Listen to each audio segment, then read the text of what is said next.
Revisão Globo FM. Oferecimento Colégio Diocesano de Caruaru, tradicionalmente inovador. Reservas de matrículas abertas. Olá, muito boa noite, Globo ouvinte, boa noite aos feras também. Hoje vai ao ar mais um programa Revisão Globo FM, um programa especial para ajudar na sua preparação para o vestibular.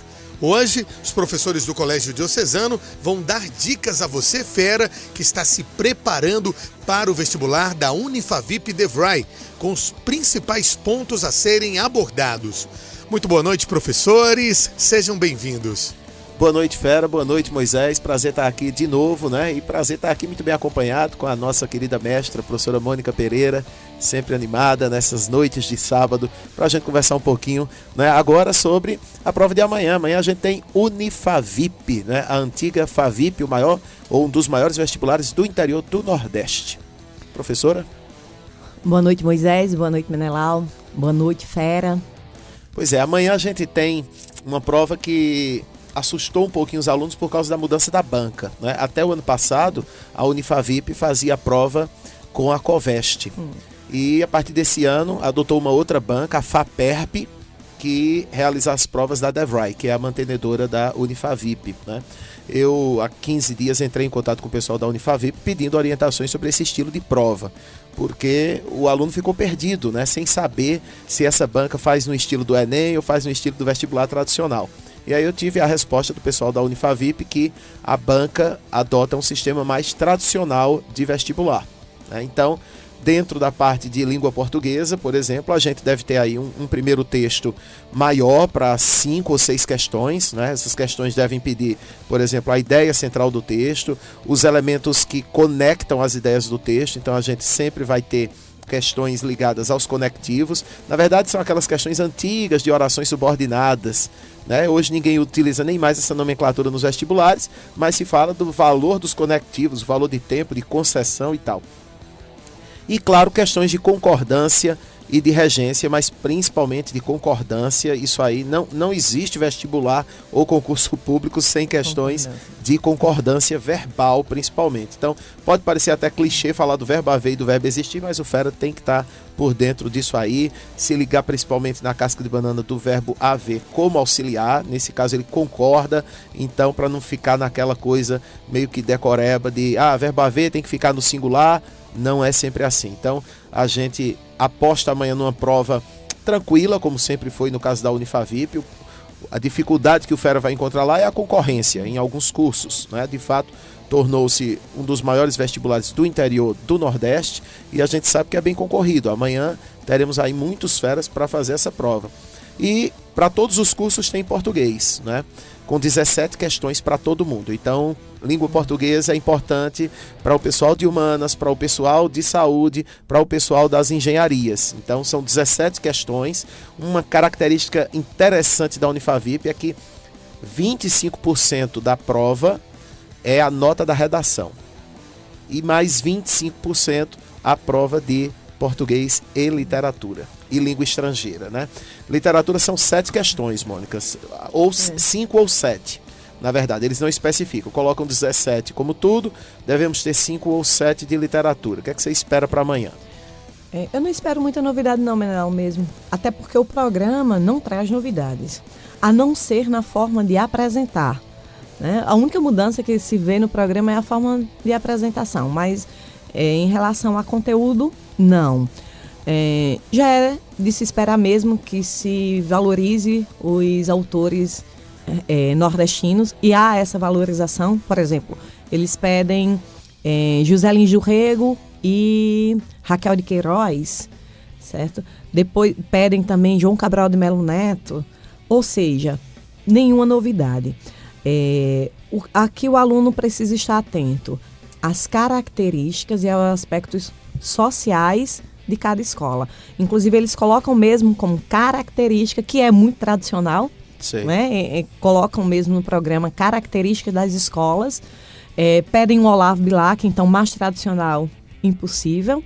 Mas o fera precisa estar atento à escola a que faz parte o autor, as características dessa escola, a linguagem usada, certo? E a Pelos interpretação. autores, né? A gente, quando olha para as provas anteriores da FAVIP, Mônica, sempre encontra lá Barroco, Gregório de Matos parece que é um queridinho. José, né? José de Alencar. José de Alencar. Usam muito, inclusive estão novamente pedindo este ano José de Alencar. Certo? Que é extremamente tradicional, ou seja, não há uma abordagem diferente ou mais parecida com o Enem de forma nenhuma. Pelos autores a gente já percebe isso. Em se tratando de Raquel de Queiroz, é muito bom estar atento à linguagem.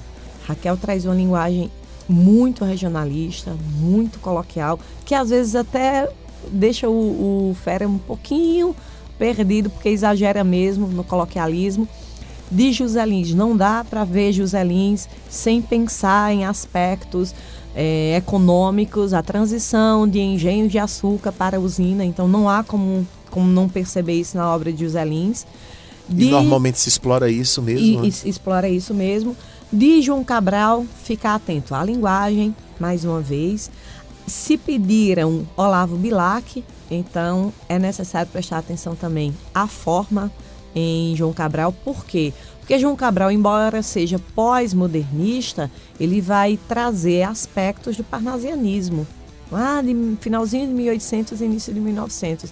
Ou seja, se houver alguma comparação, você já precisa estar pronto para isso.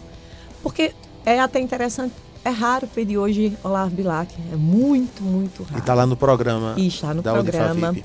Parnasianismo, com destaque para o autor Olavo Bilac, certo?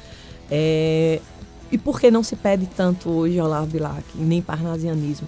Porque é uma escola que está muito presa a um nacionalismo acrítico, é uma escola muito presa a questões que tem uma tendência para a alienação, certo? A não leitura de mundo, e principalmente se distancia do momento que estava se vivendo aqui no Brasil. Ou seja, então, enquanto eles realmente buscam um vestibular muito tradicional. Vamos esperar amanhã para ver como é que será abordado a questão. É preciso que, de fato, o fera valorize bastante essa prova, porque metade da vida dele lá na Unifavip está com português e literatura, língua estrangeira e a redação. Então, a parte de códigos, como a gente diz, né? No caso da redação, em anos anteriores, o tema é sempre o tema social, eles não costumam inventar, a gente não sabe propriamente como a banca vai apresentar esse tema, não é? Até o ano passado o tema era apresentado a seco mesmo, não havia textos de apoio, nada, o que dificulta um pouquinho. O Enem já não tem essa característica, né? Traz textos de apoio, o fera pode refletir. Ali na Unifavip não, pode ser que eles mudem. A gente até torce que a apresentação da redação seja um pouquinho diferente, com textos de apoio, né? Mas eu não sei se você concorda com isso, eu costumo dizer que faz uma boa redação quem primeiro pensa o caminho da redação antes de escrever a primeira linha. Sim. Não é? Tem gente que parece que coloca a mochila nas costas e para onde o nariz apontar vai. Normalmente não dá certo. Planejar antes evita aquelas paradinhas no meio do texto. A falta de coesão também. A falta de coesão. Não é? Às vezes o parágrafo não se liga. A fuga, exatamente. Tema, né? Então, se você antes... porque ainda existe o pensamento equivocado, Menelau, de que enquanto eu estou preparando a redação, eu estou perdendo tempo. Na verdade, está ganhando. Está ganhando tempo. Por quê? Porque quando você começa, você sabe exatamente que caminho vai trilhar, e aí fica muito mais fácil. Até nesse momento inicial, o aluno já pode separar, por exemplo, causas, consequências, exemplos, alusão histórica, quer dizer, ele já deixa a coisinha mais ou menos organizada, não é? E, sem dúvida alguma, facilita na hora de escrever. Ele sabe onde vai buscar as ideias. E sem contar que, se você prepara, antes de começar o seu texto, você já vai saber a que conclusão você quer chegar, e exatamente. que soluções você vai dar para aquele problema. É bem mais simples do que depois estar parando para reler todo o texto e tentar fazer ligação agora e procurar soluções, o que muitas vezes peca na coerência. Exato. Né? Por quê? Porque você explorou um determinado tipo de argumento, chega à conclusão, coloca soluções muito distantes do que foi apresentado. Que é uma preocupação que o fera deve ter. Propor soluções em cima do que ele levantou no texto. É isso, amanhã a gente tem aí o Unifavip, então eu desejo todo sucesso aos feras. Moisés, boa noite, foi mais uma vez um prazer estar com você aqui. Professora Mônica, um prazer grande, né? E um grande abraço aos nossos feras. Revisão Globo FM. Oferecimento Colégio Diocesano de Caruaru, tradicionalmente inovador. Reservas de matrículas abertas. Bom, feras, vamos falar um pouquinho sobre as provas da FAVIP, da SES de matemática, né? E nós podemos notar que nas provas nós temos muitas questões envolvendo matemática básica, né? Seguindo já um rumo Enem, vamos dizer assim, né, professor Marquirael? Com certeza, nós estamos vendo a questão da proporcionalidade, está sempre presente, não só as relações de funções, mas também a porcentagem está sempre presente, né, professor? Isso. Além disso, nós temos a regra de 3 composta, que sempre cai nas provas também, a porcentagem, né? É importante que o candidato, né, nessas provas tenha dado um estudo, tenha feito um estudo anterior sobre as porcentagens, Isso, principalmente, descontos, né? sucessivos e acréscimos sucessivos.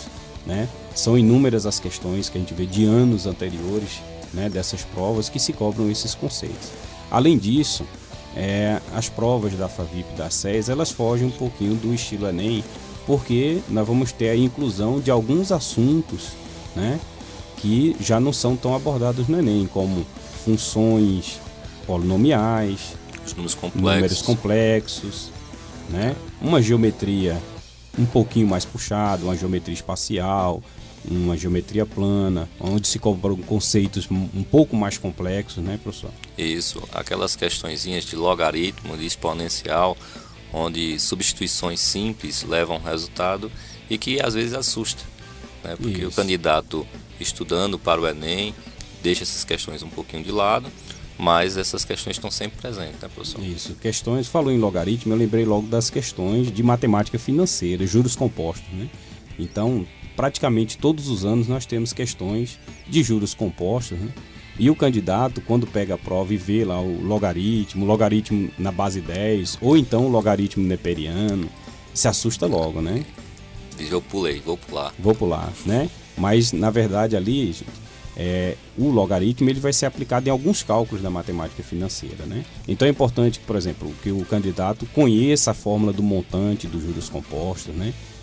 Porque é a partir dali que tudo se desenvolve, né? E depois é uma substituiçãozinha básica, professor. Isso. Eles já estão feras, já estudaram bastante e não vão vacilar dessa Não vez. vão vacilar, com certeza.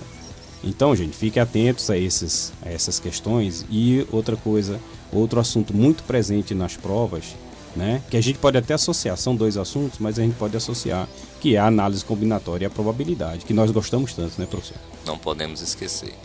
Tem questõezinhas aí onde os alunos às vezes, não sei a fórmula de combinação, não sei a fórmula de arranjo e fica perdido. E um princípio multiplicativo às vezes ajuda muito, né, professor? Isso, resolve. É bom que se conheça o princípio multiplicativo, né, que tenha uma noção de distinguir o que é um arranjo, o que é uma combinação. Você pode até não usar nem arranjo, nem combinação para resolver, mas é importante que saiba diferenciar os tipos de agrupamentos, né? Quando a ordem dos elementos é importante, quando a ordem dos elementos não importa, né? E associar também ao cálculo das probabilidades, né? Porque muitas vezes a gente usa esses conceitos de análise combinatória para resolver problemas de probabilidade. Isso é bom, e é bom sempre fazer a concordância da geração de polígonos, elas sempre estão presentes, formar um triângulo, formar um quadrilátero, formar um pentágono, ou utilizando exatamente a combinação, professor. Isso, que são os problemas de contagem, que são importantes porque eles trabalham o raciocínio do candidato, né?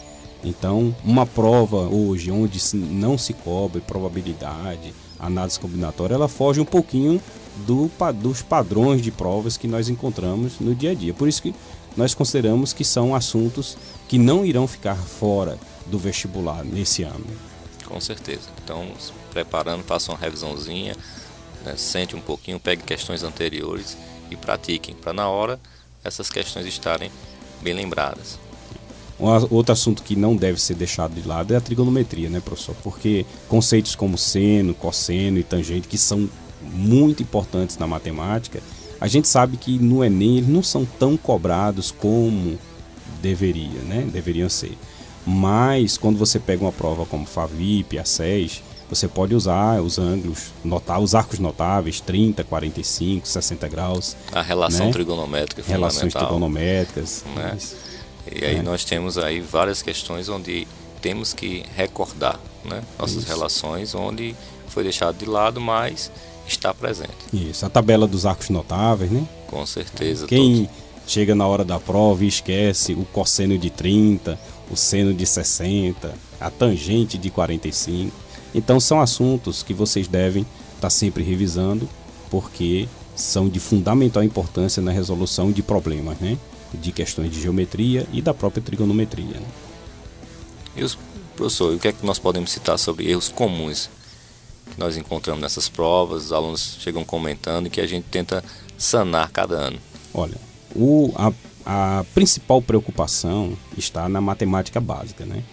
A gente vê que muitas vezes o aluno ele não tem dificuldade no assunto em si que está sendo cobrado, mas ele tem dificuldade em finalizar, além do raciocínio, da interpretação que tanto a gente comentou aqui, mas além dessa preocupação na interpretação, né, o candidato deve ter outra preocupação que é no cálculo básico, na adição, na subtração, na multiplicação e divisão, que muita gente pode achar que é besteira, né?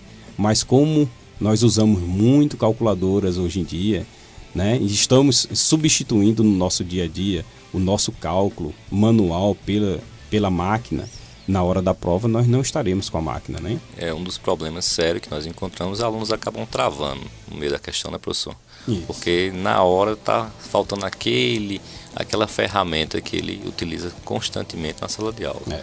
Então nós temos visto isso e isso dificulta para alguns. Mas temos que tentar, né, praticar bastante para evitar esses erros. Isso. E às vezes o aluno acaba rotulando alguns assuntos de difíceis, mas na verdade os assuntos não são difíceis, né? A verdade é que existem alguns buracos a serem preenchidos de assuntos anteriores, lá do fundamental, né? Soma de frações, divisão, multiplicação e divisão por decimais. Isso. Né? É o que deixa muitos alunos, muitos candidatos preocupados na hora da prova. Como é que eu vou dividir, como vou multiplicar, como vou resolver quando chegar até aqui. Até aqui eu sei, e é a partir daqui. E para finalizar, né? Isso. Bom, então boa noite, feras, e uma ótima prova a todos, que todos tenham um excelente vestibular, né? E que consigam realmente o que vocês desejam, tá? Que é ingressar no nível superior, que vai ser uma outra etapa da vida de vocês, né? Com certeza, professor. São 4, 5 anos aí dedicados, que consequentemente muitos que estarão fazendo essas provas estarão aprovados, né, e felizes, e aqueles que por algum deslize não conseguirem, não desanimem, né? Tentem, procurem a buscar sempre, nunca desistam. Vamos lá, feras. Até porque a gente não estuda só para o vestibular, né?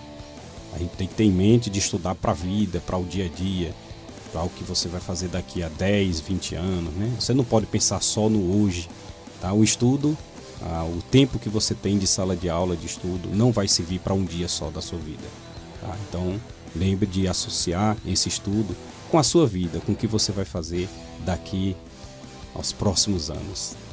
Então, um ótimo vestibular a todos e sucesso. Boa noite. Revisão Globo FM. Oferecimento Colégio Diocesano de Caruaru, tradicionalmente inovador. Reservas de matrículas abertas. Boa noite, fera. Bom, de início a gente vai conversar aqui sobre a diferença de lixão versus aterro sanitário.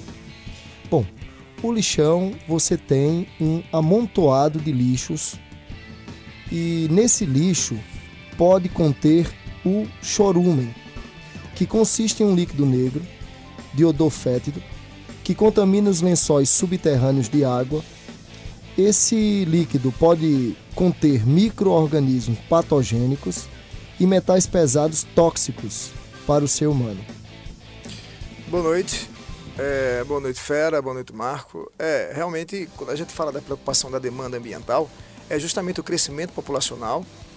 Consequentemente, você tem cada vez mais não planejamento dos grandes centros urbanos na construção de aterro sanitário, que era a parte viável para a destinação do lixo doméstico. E como você bem falou, né, o problema biológico que envolve a questão do lixão é um amontoado de quê? De matéria orgânica, que vai atrair micro-organismos, consequentemente vai atrair vertebrados causadores de doença, como os ratos, insetos que também são transmissores de doenças, e sem esquecer, Marco, que também muitas pessoas vivem da exploração desse lixo, né, se contaminando diretamente, como é o caso das pessoas que estão diretamente com a separação do lixo. Sem falar também, professor Marcelo, que a decomposição da matéria orgânica presente no lixo pode produzir o gás metano, que é uma substância inflamável, pondo em risco comunidades que próximo moram do local, né? E aí seria interessante, como ocorre no aterro sanitário, que esse gás fosse canalizado para ser, a posteriori, né, utilizado na obtenção de energia que pode, inclusive, ser convertida em energia elétrica. Pois é, quando se faz um aterro sanitário, se tem toda a preocupação com a distância das cidades, né, com a marcação desse aterro sanitário, aqueles canos que vão eliminar os gases, processo dessa biocombustão feito por bactérias, destinando esses gases para serem liberados e não se amontoarem, podendo causar processos explosivos e outros danos maiores. A questão do churume, Marco, muito bem lembrado, esse concentrado de matéria orgânica que é destinado a uma área para gerar energia posteriormente. Então tem todo o cuidado necessário na criação, na construção de um aterro sanitário, onde essas chamadas células de lixo são postas e camada por camada ela vai sendo coberta para poder destinar de maneira correta o lixo. Boa noite, Fera. O tema neste momento é nanotecnologia. A nanotecnologia está ligada à manipulação da matéria em escala nanométrica, 10 a menos 9 metros, ou seja, uma escala tão pequena quanto a de 1 bilionésimo do metro. Quando aplicada à ciência da vida, recebe o nome de nanobiotecnologia.